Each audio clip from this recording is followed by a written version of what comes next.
Okay, up next we're going to measure our crankshaft. We're going to do 3 measurements on a crankshaft. We're going to measure the main bearing journals, and we're going to measure the crank pin. The magneto main bearing journal is right here.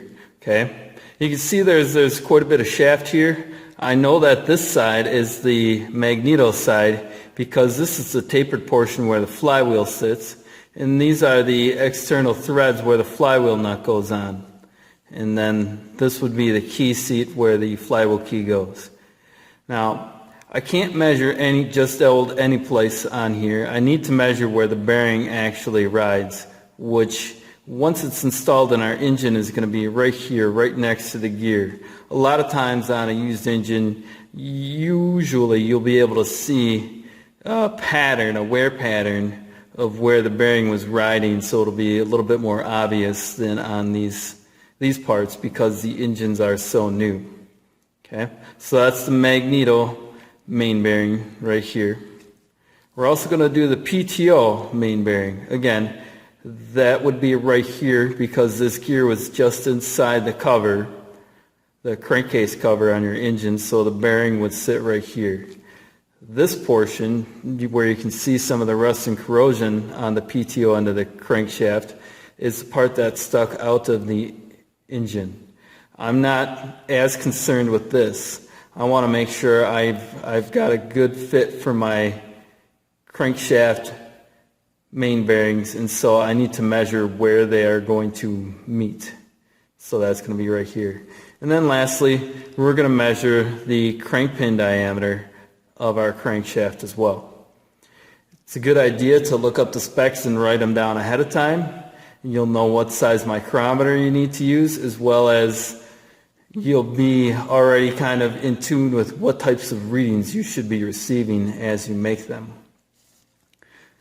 So I've got my 0 to 1 inch micrometer here. We're going to go ahead and measure this magneto bearing first. I'm going to open up my micrometer. Being careful not to gouge my bearing journal with my micrometer. Okay, I'm going to put it on and I'm going to rock it slightly, make sure it slides. Okay, if I want, I can try to lock it in.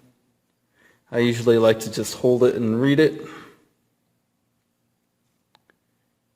And if we can get the glare to go away and the focus, we're at 600 thousandths plus 50 plus 18, so that'd be 668 thousandths and a little bit of change. Let's see if I can rotate this on camera here. Hard to reach around the tripod and keep everything lined up and focused. But I'm going to go with the 6. The 6 looks closer to me. So I'm 668 thousandths plus 6 tenth-thousandths. So that'd be 6,686 tenth-thousandths for a magneto main bearing diameter for the crankshaft. So I'll go ahead and write that down. By the way, anytime you have the ability to measure to the nearest tenth-thousandths or slightly more accurate than what your specs are, go ahead and do it. Okay, the more accurate your measurements are, the better your overall engine build quality and your ability to determine proper clearances will be. We would repeat that same process right here on the PTO main bearing and then again on the crank pin main bearing. Let's go ahead and I'll open up my micrometer because I know that my crank pin is much larger than my main bearings. So we'll open that up and we'll go ahead and we'll measure the crank pin. I'll be gentle with the crank pin so I don't leave any gouges in it, but I want to make sure that it doesn't rock and it's snug, but yet it still slides. Okay? And we can see here, get it to focus. We are 904 thousandths plus a little bit. So I'm going to rotate this over. Let's say that's the 8 and the 15.